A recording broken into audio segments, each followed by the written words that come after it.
নমস্কার, সুরজিৎ মান্না ক্রিয়েশনস চ্যানেলের পক্ষ থেকে তোমাদের সবাইকে সুস্বাগতম। আশা করি তোমরা সকলে ভালো এবং সুস্থ আছো। আমি তোমাদের জন্য এই ভিডিওটিতে তুলে ধরছি 2025 সালের রায় ও মার্টিন প্রশ্নবিচিত্র থেকে ক্লাস 9-এর সেকেন্ড ইউনিট টেস্টের জন্য ভূগোলের একশের প্রশ্নপত্রের সম্পূর্ণ সমাধান করছি। তার আগে তোমাদের কাছে অনুরোধ, তোমরা ভিডিওটি না টেনে পুরো দেখো। ভিডিওটি কেমন হলো কমেন্ট করে জানিও।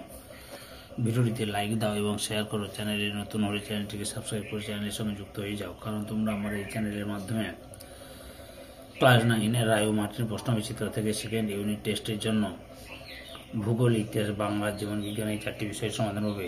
এখন আমি ভূগোলের প্রশ্নপত্রের একটি সেট আলোচনা করছি, তোমরা পুরো ভিডিওটি লক্ষ্য করো। এছাড়াও তোমরা ক্লাস 9-এর বড় প্রশ্ন, ভূগোলের বড় প্রশ্ন অর্থাৎ 5 নম্বরের প্রশ্নের উত্তরের লিঙ্ক এই ভিডিওর ডিসক্রিপশনে পেয়ে যাবে, ওখানে ক্লিক করে দেখে নিতে পারো। 472 নম্বর পেজের 4 নম্বর মডেল স্কুল বেহালা হাই স্কুল, এই স্কুলের প্রশ্নপত্র সেটটি আলোচনা করছি। এর আগে আমি 1 থেকে 3 পর্যন্ত প্রশ্নপত্রের সেটগুলো আলোচনা করে দিয়েছি। তোমরা ওই ভিডিওগুলো দেখতে চাইলে আমার চ্যানেলের প্লে লিস্টে গিয়ে দেখে নাও, না হলে এই ভিডিও ডিসক্রিপশনে তার লিঙ্ক দেওয়া আছে, ওখানে ক্লিক করে দেখে নিতে পারো। বিভাগ কয়ে 1-এর দাগে সঠিক উত্তর নির্বাচন করে লেখো।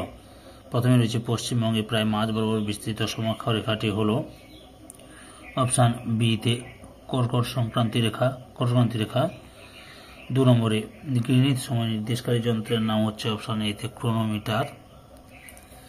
3 নম্বরে ভঙ্গিল পর্বত সৃষ্টিতে প্রভাব বিস্তারকারী প্রক্রিয়াটি হল অপশান এতে গিরিজনী আলোড়ন। 4 নম্বরে একটি প্রাচীন ভঙ্গিল পর্বতের উদাহরণ হল অপশান সিতে আরাবল্লী।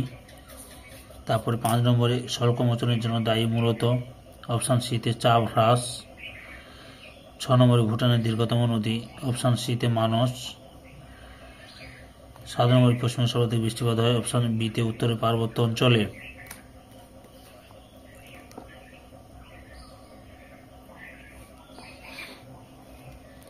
এরপরে রয়েছে বিভাগ ক্ষয়ে 2-এর এতে বিবৃতিগুলি সত্য হলে ঠিক এবং অসত্য হলে ভুল লেখো, যে কোনো দুটি। প্রথমে রয়েছে নিরক্ষরেখায় ধ্রুবতারাকে দিগন্ত রেখা দেখা যায়, ভুল। ধ্রুবতারাকে উত্তর মেরুতে দেখা যায়, উত্তর মেরুতে। 2 নম্বরে প্রাচীন সমভূমি শিল্ড নামে পরিচিত, ভুল। প্রাচীন মালভূমি শিল্ড নামে পরিচিত। 3 নম্বরে আরো সমভূমি অঞ্চলে পর্যায় মাটি দেখা যায়, ভুল। ল্যাটেরাইট মাটি দেখা যায়। এরপরে বির দাগে উপযুক্ত শব্দ বসিয়ে শূন্যস্থান পূরণ করে যে কোনো একটি। প্রথমে রয়েছে ড্যাশ পৃথিবীকে উত্তর দক্ষিণ ভারতে সমানভাবে ভাগ করেছে, নিরক্ষরেখা। 2 নম্বরে জার্মানির ব্ল্যাক ফরেস্ট একটি ড্যাশের উদাহরণ, স্তূপ পর্বতের উদাহরণ। 3 নম্বরে আবহবিকারের একটি গুরুত্বপূর্ণ ফল হল ড্যাশের সৃষ্টি, রেগুলিতের সৃষ্টি। সির দাগে একটি বা দুটি শব্দের উত্তর দেয় যে কোনো 3টি। প্রথমে রয়েছে যে প্রক্রিয়ার মাধ্যমে হিউমাস তৈরি হয় তাকে বলে হিউমিফিকেশন। 2 নম্বরে পশ্চিমবঙ্গের জলবায়ুতে কোন বায়ুর প্রভাব বেশি দেখা যায়, দক্ষিণ পশ্চিম মৌসুমী বায়ুর প্রভাব বেশি দেখা যায়। 3 নম্বরে পৃথিবীর বৃহত্তম বদ্বীপ কোনটি, সুন্দরবন বদ্বীপ, যাকে গাঙ্গেয় ব্রহ্মপুত্র বদ্বীপ বলা হয়। 4 নম্বরে তারকেশ্বর ও শিলাবতী নদীর মিলিত প্রভাব কি নামে পরিচিত, রূপনারায়ণ নামে পরিচিত। এবার ডি দাগে স্তম্ভ মেলা। 1 নম্বর শুশুনিয়া পাহাড়, বিতে বাঁকুড়া, ইলিভেশন এতে মৃত্তিকা বিস্তর সৃষ্টি হয়।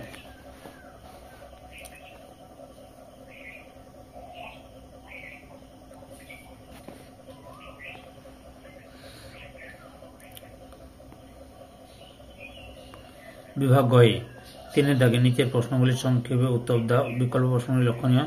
প্রথমে রয়েছে নিরক্ষীয় তল কাকে বলে। উত্তরটি লক্ষ্য করো, এখান থেকে শুরু করবে,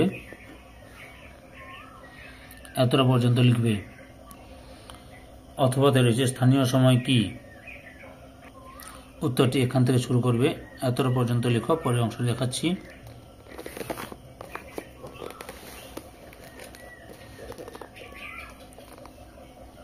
এতটা পর্যন্ত লিখবে, বুঝতে পেরেছ। পরের প্রশ্ন 2 নম্বরে বহির্জাত প্রক্রিয়া বলতে কি বোঝো। এই যে বহির্জাত প্রক্রিয়া, এখান থেকে শুরু করবে, এতটা পর্যন্ত লিখবে, বুঝতে পেরেছ। বর্জিত প্রক্রিয়া আবার দুটি ভাগে ভাগ করা যায়, আরোহণ প্রক্রিয়া, অবরোহণ প্রক্রিয়া, জৈবিক প্রক্রিয়া, এই 3টি ভাগে ভাগ করা যায়। অথবা ক্যালডেরা বা জ্বালামুখ গহ্বর কি? এখান থেকে শুরু করবে, এই যে কোনো এখান থেকে শুরু করবে, এত পর্যন্ত লিখবে। এরপরে রয়েছে 3 নম্বরে আবহবিকার কত প্রকার ও কি কি? আবহবিকার 3 প্রকার, যেমন যান্ত্রিক আবহবিকার, রাসায়নিক আবহবিকার, জৈব আবহবিকার। অথবা রয়েছে জৈব আবহবিকার কি? এই যে জৈব আবহবিকা কাকে বলে, এই যে এত পর্যন্ত লিখবে কাকে বলে, তারপরে পদ্ধতিটা লিখবে এত পর্যন্ত, অর্থাৎ এখান থেকে এত পর্যন্ত লিখবে। 4 নম্বরে ম্যানোগ্রো বোরনের বৈশিষ্ট্য লেখ। এখান থেকে শুরু করবে, যে শ্বাসমূল, ঠেসমূল, রসালো কাণ্ড, দীর্ঘমূল, চিরহৃদয়, জলজ অঙ্কুরোদ্গম, এত পর্যন্ত লিখবে। অথবা রয়েছে বরেন্দ্র ভূমি কি? এই উত্তরটি লক্ষ্য করো, বরেন্দ্র ভূমি। এখান থেকে শুরু করে এত পর্যন্ত লিখবে। বিভাগ ঘয়ে 4-এর দাগে নিচের প্রশ্নগুলি উত্তর দাও, বিকল্প প্রশ্নগুলি লক্ষণীয়। প্রথমে রয়েছে আন্তর্জাতিক তারিখ রেখাকে স্থানভেদে একটু বাঁকিয়ে টানা হয়েছে কেন? উত্তরটি লক্ষ্য করে এখান থেকে শুরু করবে, আন্তর্জাতিক এখান থেকে শুরু করবে, পর্ব উত্তরটি লিখে নাও।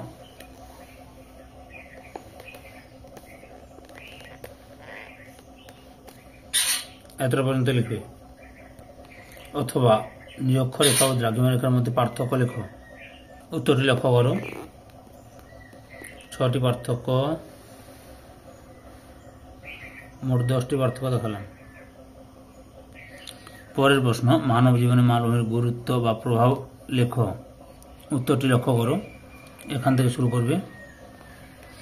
খনিজ সম্পদের ভাণ্ডার স্বরূপ, শিল্প স্থাপন, কৃষিকাজ, জলবিদ্যুতের প্রাচুর্য, বনজ সম্পদ, পর্যটন কেন্দ্র, হায়দ্রাবাদ লিখবে।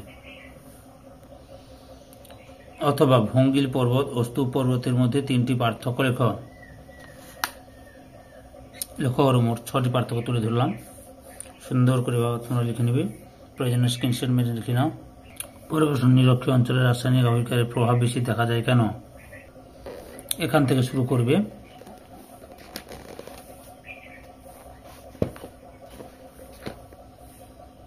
আবহবিকার ঘটে এত পর্যন্ত লিখবে।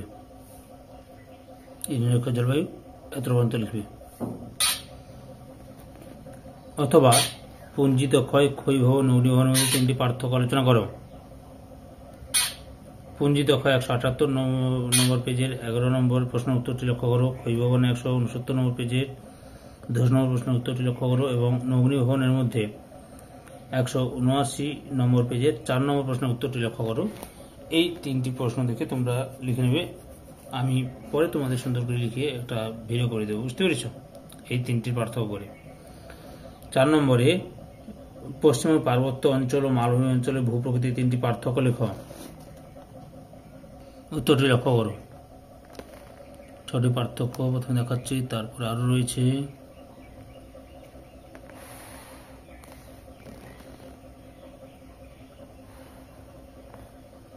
মোট 11টি পার্থক্য দেখালাম।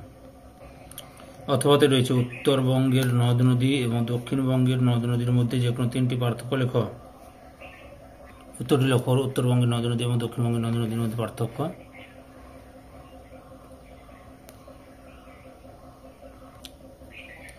বিভাগ মতে 5-এর দাগে যে কোনো একটি প্রশ্নের উত্তর দাও।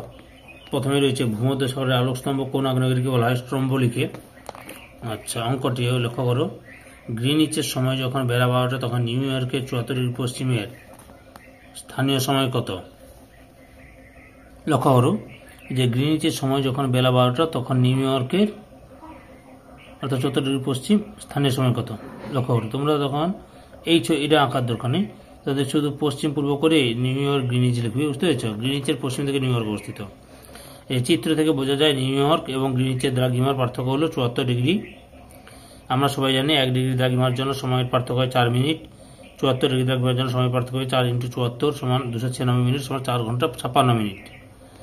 যেহেতু নিউ ইয়র্ক গ্রিনিচের পশ্চিম দিকে অবস্থিত, তাই নিউ ইয়র্কের স্থানীয় সময় গ্রিনিচের স্থানীয় সময় থেকে পিছিয়ে থাকবে, অর্থাৎ বিয়োগ করতে হবে। অতএব গ্রিনিচের বেলা 12টা তখন নিউ ইয়র্কের স্থানীয় সময় হবে বেলা 12টা বিযুক্ত 4 ঘন্টা 56 মিনিট সমান সকাল 7টা 4 মিনিট। বুঝতে পেরেছ? এত পর্যন্ত করতে হবে, এত পর্যন্ত। পরের প্রশ্ন রয়েছে অ্যাস্থনোস্ফিয়ার বলতে কি বোঝো? এই অ্যাস্থেনোস্ফিয়ার এখান থেকে শুরু করে এতটা পর্যন্ত লিখবে, বুঝতে পেরেছ? চিত্র সহ পরদৃষ্টিতে মালভূমি সম্পর্কে লেখো। এখান থেকে শুরু করবে, এতটা পর্যন্ত লিখবে আর এই ছবি আঁকবে। পরের প্রশ্ন 3 নম্বর, পশ্চিমী ঝঞ্ঝা কি? উত্তরটি তোমরা এখান থেকে শুরু করবে, এতটা পর্যন্ত লিখবে। এই ভিডিওর লাস্ট প্রশ্ন, পশ্চিমবঙ্গের যে কোনো 2 ধরনের মৃত্তিকা সম্পর্কে আলোচনা করো। এখান থেকে শুরু করবে, এতটা পর্যন্ত লেখার পর যে কোনো এই 5টি মৃত্তিকা দেখিয়েছে তো দেখালাম, এর মধ্যে যে কোনো 2টি তোমরা লিখবে। আমি ছবিগুলো দেখিয়ে দিচ্ছি, তোমাদের যেটা ভালো লাগে সেই 2টো মৃত্তিকা লিখবে। যে পলি মৃত্তিকা প্রথমে রয়েছে, তাহলে 2 নম্বরে ল্যাটেরাইট মৃত্তিকা, 3 নম্বরে পর্জল মৃত্তিকা,